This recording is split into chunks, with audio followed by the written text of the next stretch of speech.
out the way. You're listening to Mature Allure. Here, we chat about self-care, relationships, careers, and all the things living a mature life includes. I'm your host, Sherry O. Welcome. Hi, Ashley May. Hi, Sherry. It's so good to talk to you. I'm going to introduce you because I attend Advanced Dermatology and Cosmetic Surgery for skincare. You guys are fantastic. So today we are talking to Ashley May. She's a cosmetic care consultant from Advanced Dermatology and Cosmetic Surgery. Just kind of go in and tell us a little more about yourself. So I'm an esthetician and laser practitioner since 2011. Currently doing the consulting at Advanced Dermatology, which I absolutely love. And I've spent many years really just developing my craft and then extending my knowledge to others. Sounds great. I know I love you guys. You guys are great. I wanted to talk to you because as people get older, I'm going to say everyone, as everyone gets older, their skin changes. So I just kind of wanted to talk to you a little bit about some preventative measures, why that happens, what causes it. So we'll start with ingredients. Why are skincare ingredients important? Basically what you put on your skin, why is that so important?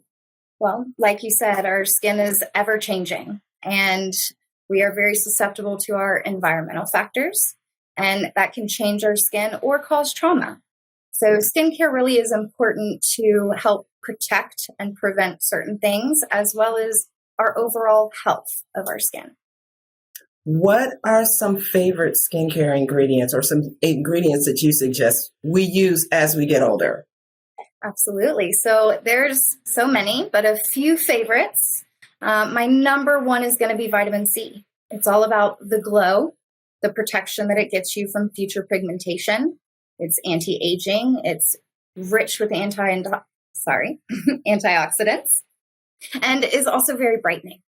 So let me ask you, when you say vitamin C, you're talking topical, but is it okay if we take it like we take vitamin C tablets? Does that help, or is it just topical?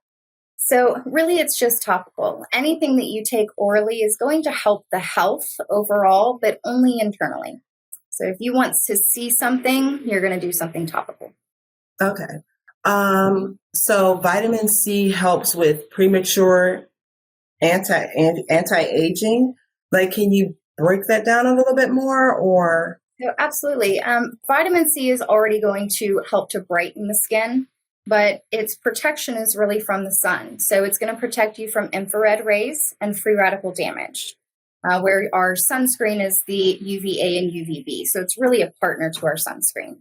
So that is also how it's helping to prevent future pigmentation by protecting us from the infrared rays, and then the free radicals that we produce in our body naturally only causes damage when they're released, and they're released when the sun touches the skin.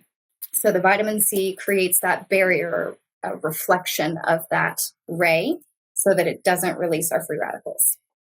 So can you share with us a little bit about what can cause premature aging to the skin? There's a lot of things that causes premature aging. Really, it's our environment, it's sun, it's our diet, it's sugars and processed foods, it's alcohol and drugs, stress, genetics, a little bit of everything.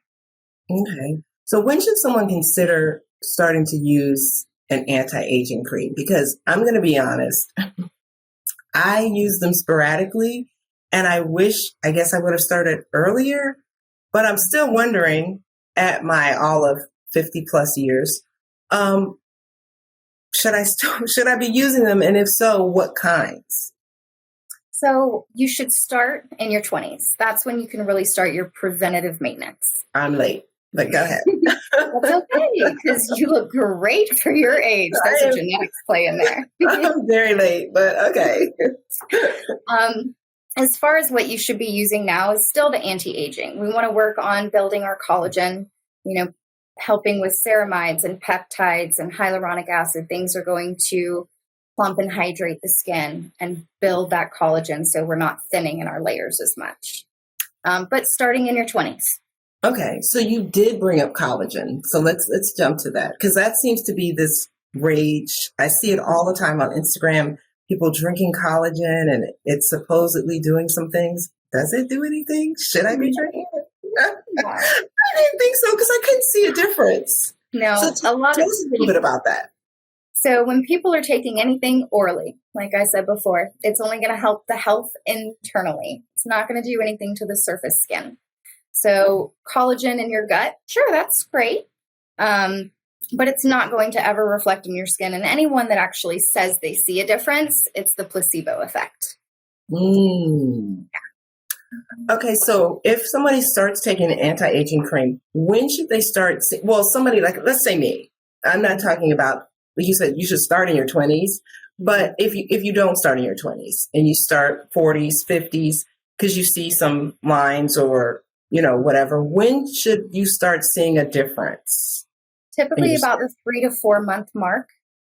If you're using any product, you want to wait at least 12 weeks to see a result, maybe a little bit more. Okay. And if you start in your 20s, not only will you see it that way as well, you'll also see it more in your 30s and 40s because you just don't look your age. Okay. Do you have any suggestions for any anti-aging creams? There's a million out on the market, and you can get very overwhelmed by that. My personal favorite skincare line is Revision. They are scientifically backed, proven results. Everyone's a little bit different, so it's going to depend on what you're wanting to target, but everything in that line is amazing. Awesome. So for your anti-aging, it's your DEJs, and in the Revision line, DEJ stands for dermal epidermal junction. So the epidermal area of the skin is the surface layer. Mm-hmm. Then you have your dermal junction. Dermal layers. The junction is where they meet. As you age, that is where you're getting your fine lines and wrinkles because that junction is going into disrepair. So those products are meant to go down deep into the skin, target that junction, and repair it from underneath to alleviate the fine lines and wrinkles. So there is eye cream, daytime face cream, nighttime face cream, and then a serum, which is my new favorite.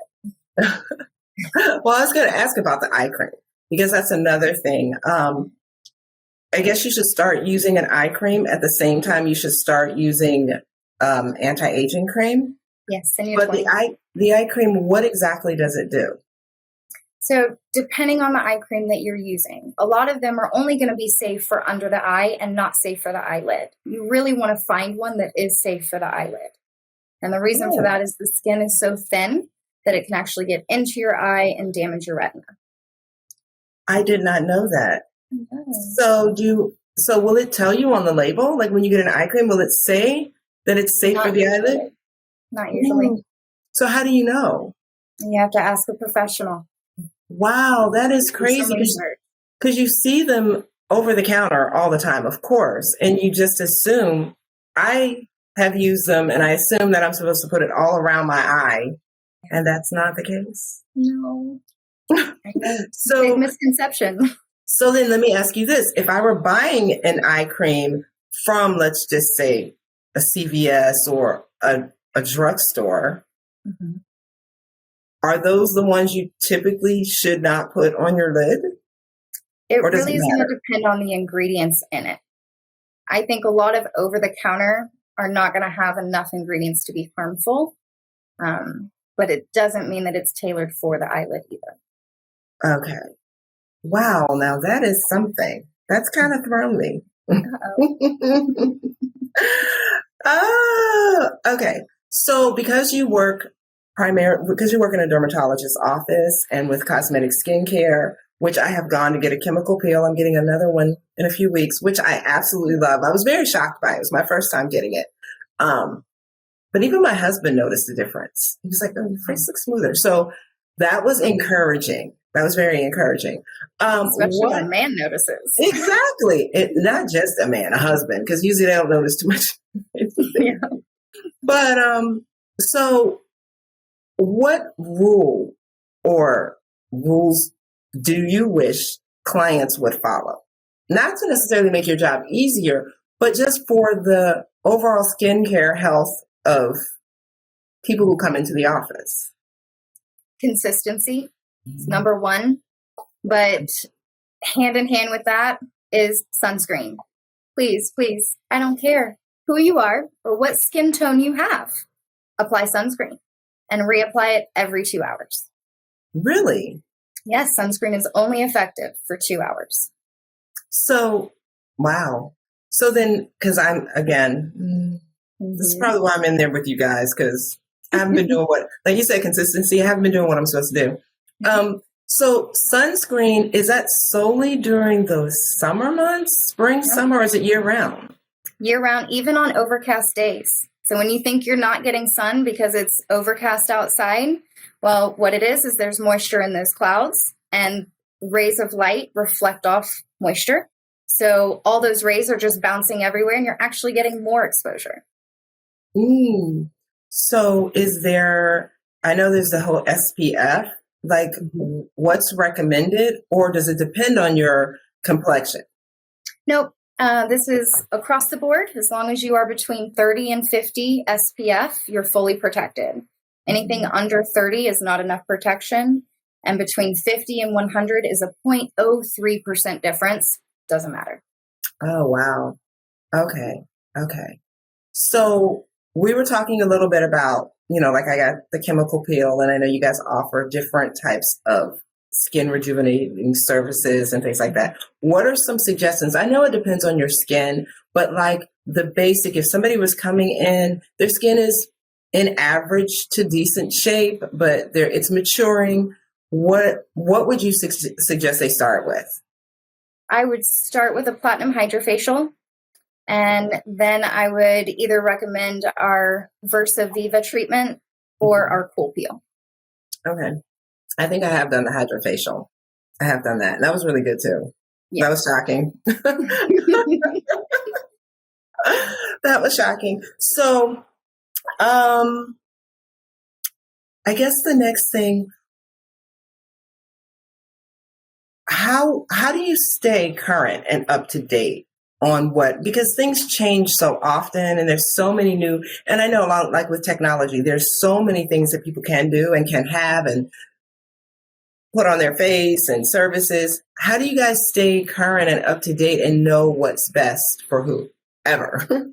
It's a lot of research. For me in particular, I am always including myself on webinars. I get my emails and information from all the aesthetic reps in the industry, and me being in it for so long, I have a lot of contacts. So I'll attend every single webinar, try and get as much information of new ingredients, whether it be topical or something that we need to try or not try internally. All the research on that collagen.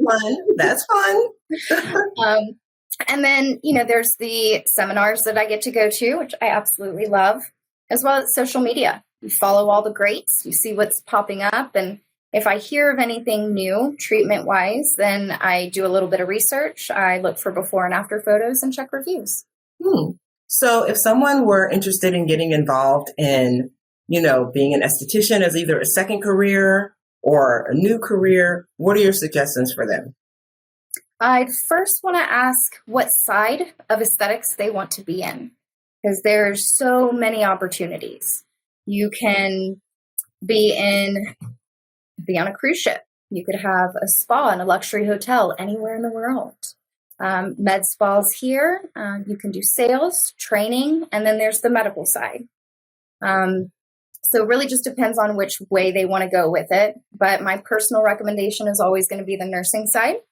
If you are an aesthetic injector, then you have an amazing income. You have the ability to work as you please. You can travel if you want, and job security. But if you're not willing to do the nursing and you just want to do aesthetics, the main thing is to continue on and get your laser license. But that is dependent on what state you work in. You will not get into a medical position without a laser license this day and age. Georgia is the state with the highest requirements, but every state is different. Yeah. So then, just as some extra, because like I said, I know I come in there a lot, like what do you guys see most and most often? I know I asked you, what would you like clients to follow? Like, what do you guys see most? What kind of skincare issues? Pigmentation or lines and wrinkles. Yeah. Mm-hmm. Okay. Well, I know this was short and sweet. And I want to thank you. I really do. I wanted to have you on the show because I love what you guys do. And I always get great answers when I come. Like, I have questions. You guys try and do what's best. Nobody just forces any kind of service on me. It's like, okay, let's just do this or rethink this. This might be better for you. So is there anything else you would like to add or tell the audience about what they should consider when they go to see either somebody in dermatology or if they're looking for some kind of cosmetic facial surgery type? So definitely go to the professionals. There's a lot of med spas around, and if you know what you're wanting to get done, go there. It's great. But if you really need a professional opinion, then I would go to a dermatologist or a plastic surgeon and seek out an esthetician. You're going to get the best type of knowledge through them. And most of us are going to try and educate and not sell. We just want the best result. Exactly. Well, thank you, Ashley. I appreciate this. Thanks for listening to this episode of Mature Allure. For more information about us, visit matureallure.net and get social with us on Instagram and YouTube at mature.allure, Facebook at @formatureallure, and Twitter at mature_allure. Till next time, we encourage you to stay positive, embrace who you are at every stage of your life, and always tap into your mature allure. It's my time.